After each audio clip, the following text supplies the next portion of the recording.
امیر اہل سنت سے عورتوں کے بارے میں سوالات۔ الحمدللہ رب العالمین والصلاة والسلام علی خاتم النبیین، اما بعد فاعوذ باللہ من الشیطان الرجیم، بسم اللہ الرحمن الرحیم۔ امیر اہل سنت سے عورتوں کے بارے میں سوالات، یہ رسالہ امیر اہل سنت دامت برکاتہم العالیہ سے کیے گئے سوالات اور ان کے جوابات پر مشتمل ہے۔ دعائے جانشین امیر اہل سنت: یا اللہ پاک، جو کوئی 17 صفحات کا رسالہ امیر اہل سنت سے عورتوں کے بارے میں سوالات پڑھ یا سن لے، اسے اپنے گھر کی خواتین کو شریعت کے دائرے میں رہتے ہوئے دینی احکامات پر عمل کروانے کی توفیق عطا فرما، آمین بجاہ خاتم النبیین صلی اللہ علیہ وآلہ وسلم۔ درود پاک کی فضیلت حضرت سیدنا سفیان بن عیینہ رضی اللہ عنہ فرماتے ہیں، میرا ایک اسلامی بھائی تھا، مرنے کے بعد میں نے اسے خواب میں دیکھ کر پوچھا، ما فعل اللہ بکا، یعنی اللہ پاک نے آپ کے ساتھ کیا معاملہ فرمایا؟ جواب دیا، اللہ پاک نے مجھے بخش دیا۔ میں نے پوچھا، کس عمل کے سبب؟ کہنے لگا، میں حدیث لکھتا تھا، جب بھی شاہ خیر الانام علیہ الصلاۃ والسلام کا ذکر خیر آتا، میں ثواب کی نیت سے صلی اللہ علیہ وسلم لکھتا، اسی عمل کی برکت سے میری مغفرت ہو گئی۔ صلو علی الحبیب صلی اللہ علی محمد۔ غیر محرم کے ساتھ بھائی بہن کا رشتہ بنانا کیسا؟ غیر محرم کے ساتھ منہ بولے بھائی بہن کا رشتہ بہت جلدی قائم ہو جاتا ہے، اگر اصلاح کی نیت سے سمجھایا جائے کہ ایسا کرنا مناسب نہیں ہے تو جواب ملتا ہے کہ یہ تو میرے بیٹے جیسے ہیں یا یہ تو میرے بھائی جیسے ہیں۔ کیا اسلام میں اس طرح غیر محرم سے بھائی بہن کا رشتہ بنانا جائز ہے؟ جواب، غیر محرم کو بھائی یا بہن بنانے کی ضرورت نہیں ہے، قرآن کریم نے ویسے ہی بنا دیا ہے، چنانچہ ارشاد ہوتا ہے، انما المؤمنون اخوۃ، پارہ 26 سورۃ الحجرات آیت نمبر 10۔ ترجمہ کنز الایمان، مسلمان بھائی ہیں تو یوں ہر مسلمان عورت مسلمان مرد کی بہن ہے، لیکن چونکہ نامحرم ہے اس لیے پردہ فرض رہے گا، اور اگر منہ بولے بھائی بہن بن بھی گئے تب بھی پردہ ختم نہیں ہوگا۔ منہ بولے بھائی بہن بنانے کا نقصان یہ ہوگا کہ بے تکلفی اور بد نگاہی بڑھے گی اور نہ ہونے کا ہو جائے گا۔ عورت کے لیے قرآن کریم میں یہ حکم ہے کہ وہ غیر مرد سے ایسی نرم اور لوچ دار گفتگو نہ کرے جس سے دل کا روگی اور گندے ذہن والا للچائے۔ اس لیے عورت کو چاہیے کہ غیر مرد سے بات کرنی پڑے تو ایسی آواز رکھے جس میں نرمی اور لچک نہ ہو، بالکل سادہ اور نارمل ہو، نہ مسکرائے، نہ ہنسے اور نہ ہی ایسی لفٹ دے کہ جس سے اگلا آزمائش میں مبتلا ہو۔ البتہ ایسا انداز نہ ہو کہ سامنے والے کو غصہ آ جائے اور وہ جھگڑا کرنے لگے۔ اب تو وطن عزیز پاکستان میں بھی حالات بہت خراب ہیں، کسی نامحرم کو آنٹی، کسی کو انکل اور کسی کو سسٹر یعنی بہن بنا رکھا ہے۔ شاذ و نادر کوئی گھر ہوگا جہاں شرعی پردہ ہو، دیور اور بھابھی ہر جگہ چھوٹا بھائی اور بڑی بہن کے نام سے رہ رہے ہوتے ہیں۔ اسی طرح بہنوئی اور بیوی کی بہن میں بھی کوئی پردہ نہیں ہوتا۔ ایک ہی دفتر اور فیکٹری میں ہی اور شی یعنی مرد و عورت جمع ہوتے ہیں اور بے پردہ مل کر کام کر رہے ہوتے ہیں۔ اب تو سیلز گرلز یعنی سامان بیچنے کی ملازمت کرنے والی عورتیں بھی آ چکی ہیں اور بسوں میں کنڈکٹر کے طور پر عورتیں کام کرنے لگی ہیں۔ اللہ پاک حفظ و امان میں رکھے۔ اسلامی بہنوں کا واٹس ایپ استعمال کرنا کیسا؟ سوال، کیا اسلامی بہنیں مدنی کاموں کی خاطر رابطہ کرنے کے لیے واٹس ایپ پر صوتی پیغام دے سکتی ہیں؟ جواب: اسلامی بہنیں ضرورتاً رابطے کے لیے میسج کا استعمال کریں۔ کسی بھی اسلامی بہن کو واٹس ایپ پر صوتی پیغام یعنی آڈیو میسج دینے کی مدنی مرکز کی طرف سے اجازت نہیں، حتیٰ کہ اگر سامنے والی بھی اسلامی بہن ہو، جب بھی اپنی آواز میں پیغام ریکارڈ کر کے نہ بھیجیں، اس لیے کہ یہاں یہ اندیشہ موجود ہے کہ اس اسلامی بہن کے گھر کے مردوں تک یہ آواز پہنچ جائے۔ اسلامی بہنوں کو تو ویسے بھی سوشل میڈیا سے دور ہی رہنا چاہیے، بلکہ اسلامی بھائی بھی بقدر ضرورت اور محتاط انداز میں ہی استعمال کریں، اس لیے کہ سوشل میڈیا کے ذریعے بڑے بڑے پردہ داروں کے پردے فاش ہو جاتے ہیں۔ کوئی معزز آدمی اپنی نجی مجلس میں خوش طبعی کے طور پر یا ویسے ہی کوئی بات کہہ دیتا ہے، لیکن سوشل میڈیا میں آنے کے بعد وہی معمولی بات طوفان کا روپ دھار لیتی ہے، اور پھر وہ عزت دار اپنی پگڑی اچھلتے دیکھ کر ہکا بکا رہ جاتا ہے اور کر کچھ نہیں سکتا۔ بہرحال ہر ایک کو ہر بات سوچ سمجھ کر ہی کرنی چاہیے، اس لیے کہ سوشل میڈیا پر ریکارڈنگ نہ بھی ہو۔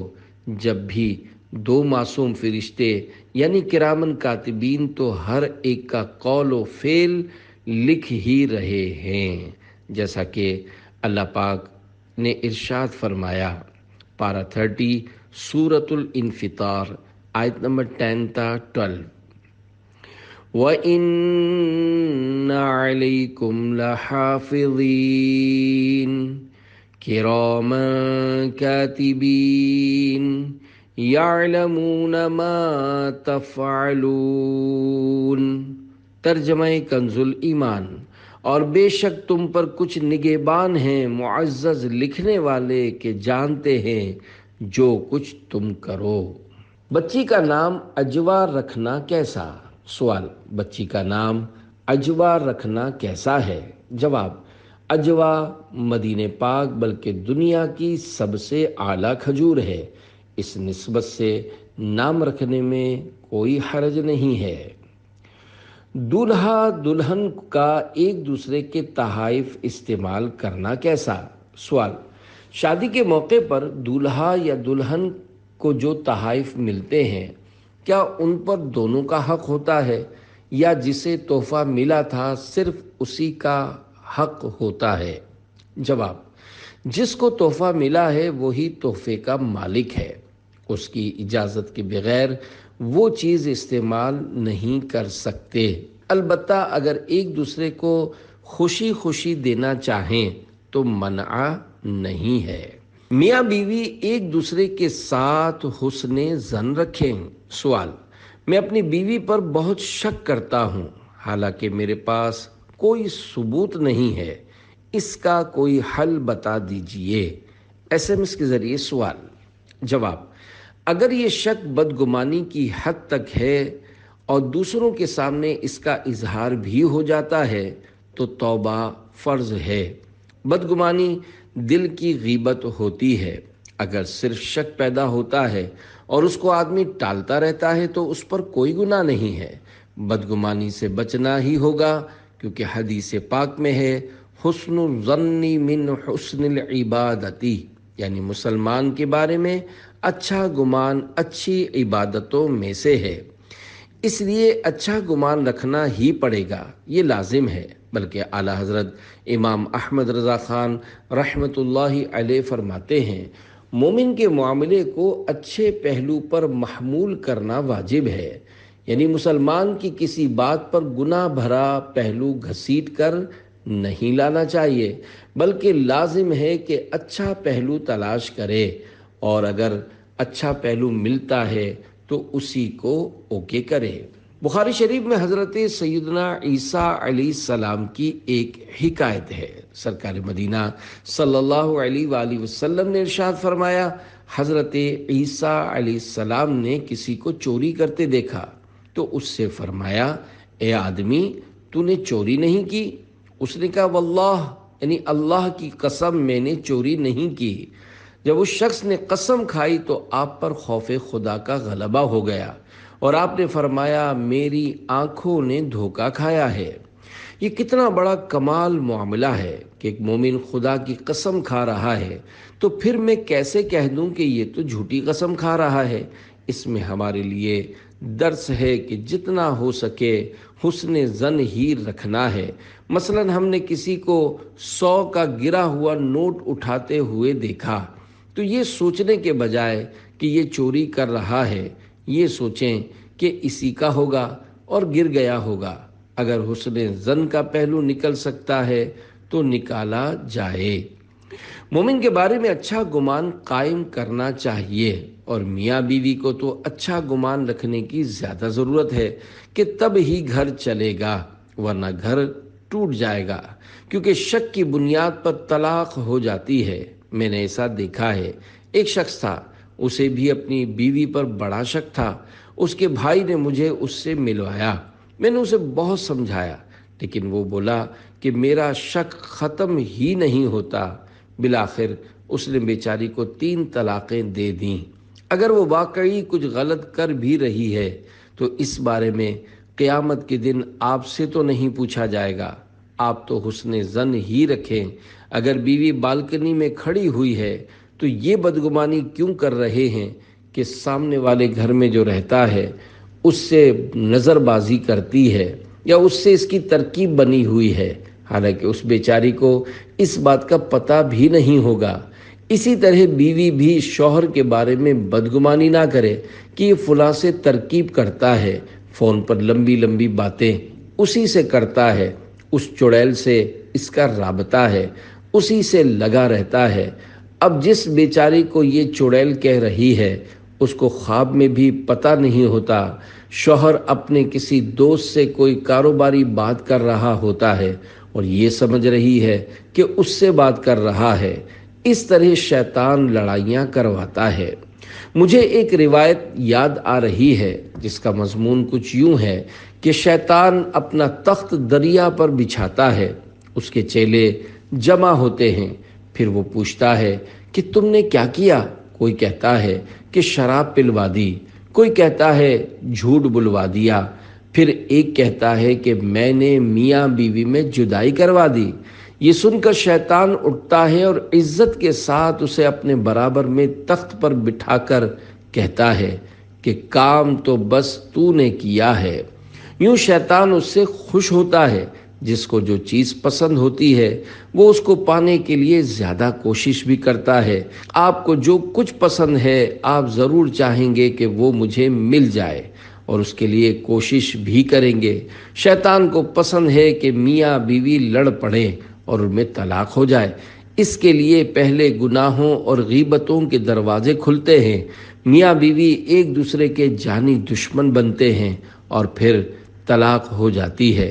آپ اپنے ذہن سے شک بالکل نکال دیں اور بیوی کے لیے دعا کریں۔ یہ ذہن بنا لیں کہ میری بیوی الحمدللہ اچھی ہے، کیونکہ وہ اللہ کا نام لیتی ہے اور نماز پڑھتی ہے۔ بالفرض نماز نہیں بھی پڑھتی تو کم از کم مسلمان تو ہے۔ آپ کوشش کر کے اسے نمازوں میں لگا دیں اور خود بھی نماز پڑھیں۔ یوں نیکیاں کریں اور آپس میں پیار محبت سے رہیں، ورنہ اس طرح اولاد بھی تباہ ہو جاتی ہے اور جب گھر ٹوٹتا ہے تو وہ در بدر بھی ہو جاتی ہے۔ اللہ کریم ہمیں جھگڑوں سے بچائے اور کاش سب مسلمانوں کے گھر امن کے گہوارے بن جائیں۔ اپنی زوجہ سے اچھا سلوک کیجیے۔ سوال: اگر شوہر اپنی بیوی کے ساتھ نرمی کرتا ہے تو لوگ کہتے ہیں تم زن مرید بن گئے ہو، اس کا کیا حل ہے؟ جواب: اگر کوئی شخص خوف خدا کے باعث اپنی زوجہ سے خوش اخلاقی کے ساتھ پیش آتا ہے یا اس سے نرم برتاؤ کرتا ہے اور لوگ اسے زن مرید ہونے کا طعنہ دیتے ہیں تو یقیناً یہ اس کی دل آزاری کا سبب ہوگا۔ لیکن شوہر کو چاہیے کہ اپنی زوجہ کے ساتھ حسن سلوک جاری رکھے، لوگوں کے کچھ بھی کہنے پر دل برداشتہ نہ ہو اور ہرگز اپنے رویے میں تبدیلی نہ لائے، بلکہ مزید نرمی کے ساتھ پیش آئے۔ فی زمانہ لوگوں کے انداز یکسر بدل چکے ہیں، خصوصاً اپنی زوجہ کے ساتھ ان کا رویہ انتہائی ناگفتہ بے ہوتا جا رہا ہے۔ اس کے باوجود یہ لوگ اپنی زوجہ سے معافی مانگنا اپنی کسر شان سمجھتے ہیں، حالانکہ بیوی پر ظلم کیا ہو تو معافی مانگنا واجب ہے۔ انہیں چاہیے کہ اپنی زوجہ سے معافی تلافی کرتے رہا کریں۔ یہ ضروری نہیں کہ ظلم کیا ہوگا تو ہی معافی مانگی جائے گی، بلکہ احتیاطی معافی مانگ لی جائے تب بھی حرج نہیں، بلکہ احتیاطی معافی مانگنا میاں بیوی کے درمیان محبت میں اضافے کا سبب ہے۔ الحمدللہ میرا معمول ہے، میں احتیاطی معافی مانگتا رہتا ہوں۔ جیسے کوئی بڑی رات یا بڑا دن آتا ہے تو میں معافی تلافی کی ترکیب بنا لیتا ہوں۔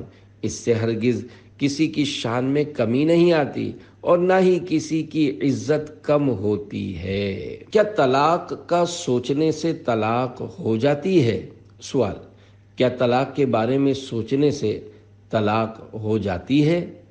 فیس بک کے ذریعے عبدالرشید کا سوال۔ جواب: جی نہیں، طلاق کا سوچنے سے طلاق نہیں ہوتی۔ طلاق کے مسائل کے متعلق مدنی مذاکرے میں سوالات نہ کیے جائیں، اس کے جوابات یہاں نہیں دیے جاتے۔ بعض اوقات آدمی آٹی مار کر کچھ پوچھ لیتا ہے اور جا کر کچھ کا کچھ کر دیتا ہے، اس لیے دارالافتاء اہل سنت فریقین کو بلاتا ہے اور دونوں کی سن کر پھر طلاق کے تعلق سے فیصلہ دیتا ہے۔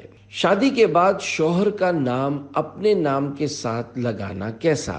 سوال: کیا مسلم خواتین شادی کے بعد والد کے نام کے بجائے شوہر کا نام اپنے نام کے ساتھ لگا سکتی ہیں؟ SMS کے ذریعے سوال۔ جواب: اس میں شرعاً حرج نہیں ہے، لیکن رسک یعنی خطرہ بڑا ہے کہ اگر گھر نہ چلا اور شوہر نے 1 2 3 کر دیا یعنی طلاق دے دی تو اب کس کا نام لگائے گی؟ اس لیے باپ کا نام لگانے میں ہر صورت میں عافیت ہے۔ آج کل تو عورت اپنے شوہر کے نام سے ہی پہچانی جاتی ہے کہ یہ مسز فلاں ہیں۔ اگر شوہر نے 1 2 3 کر دیا تو مسز کیسے کہے گی، بلکہ پھر تو اس کے نام سے نفرت ہو جائے گی، جبکہ باپ باپ ہی رہتا ہے اور اس سے نفرت بھی نہیں ہوتی۔ میک اپ کیا ہو تو وضو ہو جاتا ہے؟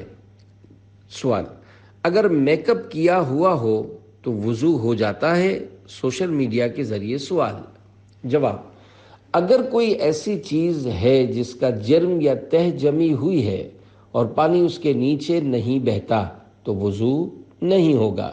اگر بالکل تیل کی طرح چپڑی ہوئی ہے جس کی تہ نہیں ہے اور پانی بہہ جاتا ہے تو وضو ہو جائے گا۔ اگر گھی کی تہ جمی ہوئی ہے تو وضو نہیں ہوگا، کیونکہ اس کے نیچے پانی نہیں بہے گا۔ البتہ اگر گھی بھی تیل کی طرح ہے اور جمع ہوا نہیں ہے تو وضو ہو جائے گا۔ کوئی ایسی چیز اعضائے وضو پر نہیں ہونی چاہیے جس کا جسم ہو اور وہ اکھڑتی ہو، جیسے پپڑی اکھڑتی ہے۔ کیا گھر کی باتیں دوسروں کو بتانی چاہیے؟ سوال: کیا گھر کی باتیں دوسروں کو بتانی چاہیے؟ ایک بچے کا سوال۔ جواب: اچھے بچے گھر کی بات باہر نہیں کرتے اور دوسروں کے گھر کے حوالے سے سوالات بھی نہیں کرتے۔ اسی طرح کے سوالات کے جواب میں بعض اوقات یا تو گھر کے پول کھلتے ہیں یا بندہ جھوٹ بولتا ہے۔ دونوں صورتوں میں نقصان ہے، اس لیے بغیر ضرورت سوالات نہیں کرنے چاہیے۔ بعض لوگ طرح طرح کے سوالات کرتے ہیں، مثلا بہنیں کتنی ہیں، بیٹیاں کتنی ہیں، بیٹے کتنے ہیں، شادی کس کس کی ہوئی ہے، بچے کس کس کے ہیں، شادی نہیں ہوئی تو کیوں نہیں ہوئی، کوشش کر رہے ہیں، عمر بڑی ہو گئی ہے، جلدی شادیاں کرواؤ وغیرہ۔ اس طرح کے سوالات معاشرے میں بہت زیادہ کیے جاتے ہیں۔ عورتیں مل کر بیٹھیں گی تو ان کے الگ ٹاپکس یعنی موضوعات ہوں گے، مرد مل کر بیٹھیں گے تو ان کے الگ ٹاپکس ہوں گے، دوستوں کے الگ ٹاپکس ہوں گے اور بچوں کے الگ ٹاپکس ہوں گے۔ یوں مختلف ٹاپکس پر پنچایتیں کرتے رہتے ہیں اور سوالات پوچھتے رہتے ہیں۔ ایسا نہیں ہونا چاہیے، صرف کام کی بات کرنی چاہیے۔ قیامت کے دن ایک ایک لفظ کا حساب ہوگا۔ حکیم الامت مفتی احمد یار خان نعیمی رحمۃ اللہ علیہ نے بڑی پیاری حکایت نقل کی ہے کہ ایک شخص تھا جس کی اپنی بیوی کے ساتھ مسائل تھے۔ اس کے دوست نے پوچھا کیا مسئلہ ہے؟ اس نے جواب دیا کہ گھر کی بات باہر کرنا اچھی بات نہیں ہے، یہ کمینہ پن ہے کہ بندہ میاں بیوی کی باتیں باہر کرے۔ جب میاں بیوی کا جھگڑا بڑھا تو بالآخر طلاق ہو گئی۔ اب اس کے دوست نے کہا کہ اب تو تمہاری طلاق ہو گئی ہے، اب تو بتاؤ مسئلہ کیا تھا؟ اس نے جواب دیا کہ بھائی وہ میرے لیے بالکل ایک غیر عورت ہو گئی ہے اور میں غیر عورتوں کے چکر میں نہیں پڑتا۔ یوں اس شخص نے اپنی جان چھڑائی۔ ایسے سمجھدار آدمی اب معاشرے میں کتنے ہیں؟ یا تو گھر ٹوٹنے سے پہلے ہی ہزار غیبتیں، ہزار تہمتیں اور ہزار جھوٹ بولے جاتے ہیں، گناہوں کا سلسلہ الگ شروع ہو جاتا ہے، جس کے بعد گھر ٹوٹتا ہے اور تباہی مچتی ہے۔ دونوں طرف سے اتنے گناہ کیے جاتے ہوں گے کہ الامان والحفیظ۔ اللہ کریم ہم کو سچ بولنے کی توفیق عطا فرمائے۔ ہر سچی بات دوسروں کو بولنے کی بھی نہیں ہوتی، کیونکہ کسی میں واقعی عیب ہوتا ہے اور یہ بتانا سچ بھی کہلائے گا، لیکن اس میں عیب کھولنا پایا جائے گا جو گناہ کی صورت ہے۔ اللہ پاک ہمیں اس سے بچنے کا بھی ذہن نصیب کرے۔ عورتوں کو دوڑنے کا حکم نہ دینے میں حکمت۔ سوال: دوران سعی میلین اخضرین میں عورتوں کو دوڑنے کا حکم نہیں دیا گیا، اس میں کیا حکمت ہے؟ حالانکہ حضرت سیدتنا حاجرہ رضی اللہ عنہا تو دوڑی تھیں۔ جواب: حضرت سیدتنا حاجرہ رضی اللہ عنہا بے قراری اور اضطراب کے سبب دوڑی تھیں، اور اللہ پاک کے کرم سے ان کی یہ ادا صرف مردوں کے لیے باقی رکھی گئی اور عورتوں کو اس سے مستثنی قرار دیا گیا۔ عورتیں چونکہ عام طور پر کمزور ہوتی ہیں، شاید اس لیے انہیں دوڑنے کا حکم نہیں دیا گیا۔ اگرچہ میں نے عورتوں کو نہ دوڑنے کی حکمتیں کسی کتاب میں نہیں پڑھیں، مگر ایک حکمت پردہ بھی سمجھ میں آتی ہے کہ اگر عورتیں دوڑیں گی تو ان کے اعضاء ہلیں گے، جس کے باعث معاذ اللہ غیر مردوں کے لیے بدنگاہی کا سامان ہوگا۔ یاد رکھیے، شریعت کا کوئی بھی حکم حکمت سے خالی نہیں ہوتا، اور سب سے بڑی حکمت اللہ پاک اور اس کے پیارے حبیب صلی اللہ علیہ وآلہ وسلم کا کسی کام کے کرنے یا نہ کرنے کا حکم دینا ہے۔ اسلامی بہنوں کو اپنی آئی ڈی بنانا کیسا؟ سوال: کئی عورتیں انٹرنیٹ پر بنت عطار اور کنیز عطار وغیرہ ناموں سے اپنی فیس بک آئی ڈی اور پیج بناتی ہیں، جس کے باعث کئی غلط رابطے قائم ہو جاتے ہوں گے۔ کیا ان کا ایسا کرنا درست ہے؟ جواب: عورتوں کو سورہ نور کی تعلیم دینے کا حکم دیا گیا ہے اور سورہ یوسف کی تفسیر پڑھانے سے منع کیا گیا ہے کہ اس میں ایک عورت کے مکر کا ذکر ہے۔ چنانچہ میرے آقا اعلی حضرت امام اہل سنت مولانا شاہ امام احمد رضا خان رحمۃ اللہ علیہ فرماتے ہیں، صحیح حدیث سے ثابت ہے کہ لڑکیوں کو سورہ یوسف کا ترجمہ و تفسیر نہ پڑھائیں کہ اس میں مکر زنا یعنی عورتوں کے دھوکہ دینے کا ذکر فرمایا ہے۔ جب عورتوں کو قرآن کریم کی سورہ یوسف کی تفسیر پڑھانے سے منع کیا گیا ہے تو فیس بک چلانے کی اجازت کس طرح دی جا سکتی ہے کہ جہاں بے حیائی کی باتیں ہوتی ہیں؟ عورتوں کو تو اپنا نام بھی ظاہر نہیں کرنا چاہیے۔ میری ایک ہی بیٹی ہے، شاید ہی اس کا نام حاضرین میں کسی اسلامی بھائی کو معلوم ہو، کیونکہ میں اس کا نام لیتا ہی نہیں۔ بعض لوگ دھڑلے سے کھلے عام اپنی بہو بیٹیوں کے نام لیتے ہیں، مجھے یہ پسند نہیں ہے۔ جب میں کسی کے سامنے اپنی بیٹی کا نام لینا پسند نہیں کرتا، پھر اس کے نام کا پیج کس طرح پسند کر سکتا ہوں، جو عام طور پر بہت ساری خرابیوں اور گناہوں کا مجموعہ ہوتا ہے اور جس میں تصویریں، آوازیں اور نہ جانے کیا کیا ڈالا جاتا ہوگا۔ بہرحال اگر کوئی بنت عطار کے نام سے پیج کھول کر یہ ظاہر کرنا چاہتی ہو کہ وہ بنت عطار یعنی عطار کی حقیقی بیٹی ہے تب تو یہ حرام اور گناہ کبیرہ ہے۔ حدیث پاک میں اس پر لعنت کی گئی ہے۔ نیز اگر لوگوں کو دھوکہ دینے کی نیت سے بنت عطار کے نام سے پیج کھولا کہ لوگ دھوکے سے اس پیج کو دیکھیں تو اس صورت میں جھوٹ اور دھوکے کے گناہ سے بھی توبہ کرنا واجب ہے۔ جو اسلامی بہنیں اپنے نام کے ساتھ عطاریہ، قادریہ اور رضویہ لکھ کر آئی ڈی بنائیں یا پیج چلائیں، میری طرف سے ان کی ناپذیرائی ہے اور نہ ہی حوصلہ افزائی۔ جو اسلامی بہنیں واقعی عطاریہ ہیں اور جن کے خمیر میں عطاریت شامل ہے، انہیں میری طرف سے پیج چلانے کی اجازت ہی نہیں، بلکہ اگر عطاریہ نہ بھی ہو، جو بھی مجھ سے عقیدت و محبت رکھنے والی میری مسلمان مدنی بیٹی ہے وہ پیج نہ چلائے۔ لفظ عورت کے لغوی معنی ہی چھپانے کی چیز ہیں، لہٰذا عورت کے لیے چادر اور چار دیواری ہے، باہر شریعت میں ہے۔ عورت کی آواز بھی عورت ہے، یعنی غیر محرم کو بلا ضرورت سنانے کی اجازت نہیں۔ لہذا سج دھج کر پیج پر آنا اور گلیوں بازاروں میں گھومنا با حیا عورتوں کا کام نہیں۔ اسلامی بہنوں سے میری مدنی التجا ہے کہ یہ کسی کے پیج کو لائک بھی نہ کریں کہ یہ نالائقی ہے۔ انٹرنیٹ چلانا اور سوشل میڈیا کی طرف جانا اسلامی بہنوں کا کام ہی نہیں، لہذا جتنا ہو سکے اس سے بچیں۔ حدیث پاک میں ہے، جو کوئی اپنے باپ کے سوا کسی دوسرے یا کسی غیر والی یعنی اپنے آقا کے علاوہ کسی اور کی طرف منسوب ہونے کا دعویٰ کرے تو اس پر اللہ پاک، فرشتوں اور سب لوگوں کی لعنت ہے۔ اللہ پاک قیامت کے دن اس کا نہ کوئی فرض قبول فرمائے گا اور نہ ہی کوئی نفل۔ دعائے عطار: یا اللہ، جو بھی میری مدنی بیٹی اپنا پیج بند کر دے اور جو اپنا پیج کھولنے کا سوچ رہی ہے وہ اس سے باز رہے، اور جو پہلے سے ہی باز ہے، ان سب کو بے حساب مغفرت سے نواز کر جنت الفردوس میں خاتون جنت بی بی فاطمۃ الزہرا رضی اللہ عنہا کا پڑوس نصیب فرما۔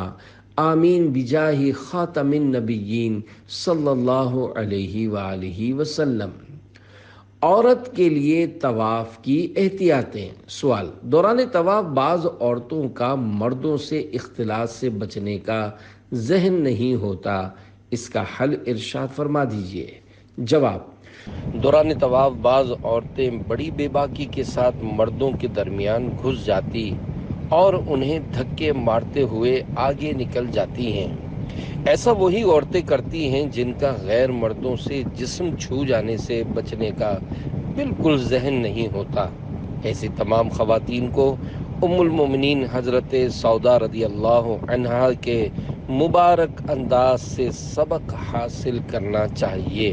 چنانچہ ام المومنین حضرت سودا رضی اللہ عنہا سے عرض کی گئی، آپ کو کیا ہو گیا ہے کہ آپ حج کرتی ہیں نہ عمرہ؟ آپ رضی اللہ عنہا نے جواب دیا، میں نے حج بھی کر لیا ہے اور عمرہ بھی۔ اللہ پاک نے مجھے حکم دیا ہے کہ میں گھر میں رہوں۔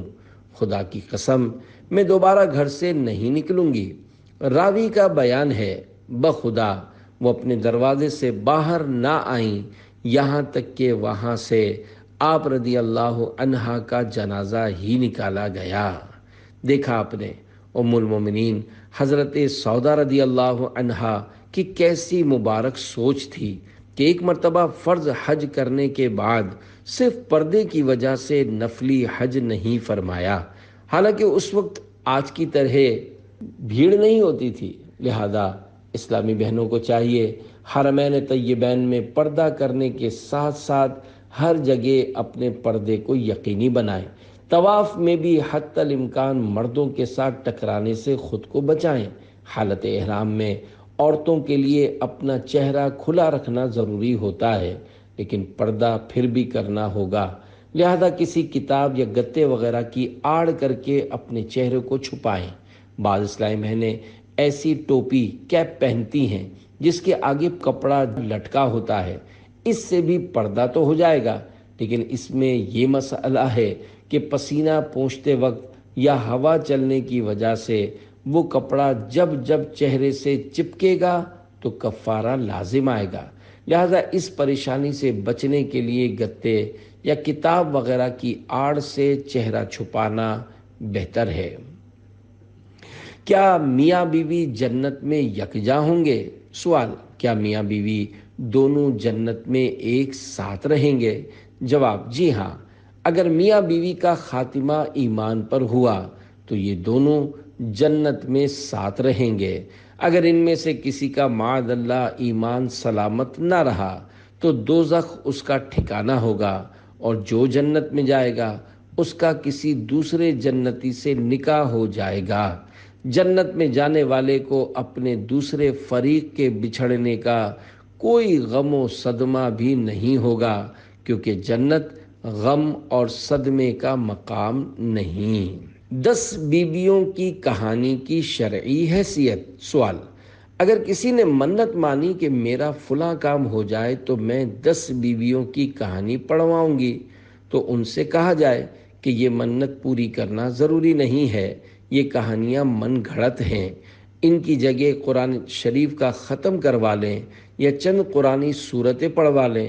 تو وہ کہتی ہیں کہ میں نے منت مانی ہے، اگر پوری نہ کی تو دل میں طرح طرح کے وسوسے آئیں گے، ان کو کس طرح سمجھایا جائے؟ جواب، شرعی مسئلہ یہ ہے کہ اگر کسی ناجائز کام کی منت مانی تو اسے پورا کرنا بھی ناجائز ہے، اس کو پورا نہیں کیا جائے گا۔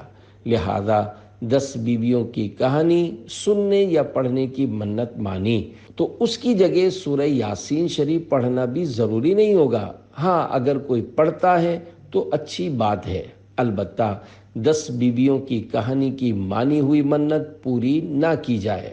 اگر کوئی اس طرح منت مانے کہ میرا فلاں کام ہو گیا تو آج عشاء کی نماز نہیں پڑھوں گا، تو ظاہر ہے یہ منت پوری کرنا اس پر واجب نہیں ہوگا، بلکہ ایسی منت ماننا ہی ناجائز ہوگا، کیونکہ اس منت کو پورا کرنے کے لیے عشاء کی نماز چھوڑنا ہوگی، جس کی وجہ سے بندہ گناہگار ہوگا۔ بہرحال 10 بیویوں کی کہانی، شہزادے کا سر اور جناب سیدہ کی کہانی، یہ سب من گھڑت ہیں، ان کی کوئی شرعی حیثیت نہیں ہے، ان کا پڑھنا اور ان کی منت ماننا ناجائز ہے۔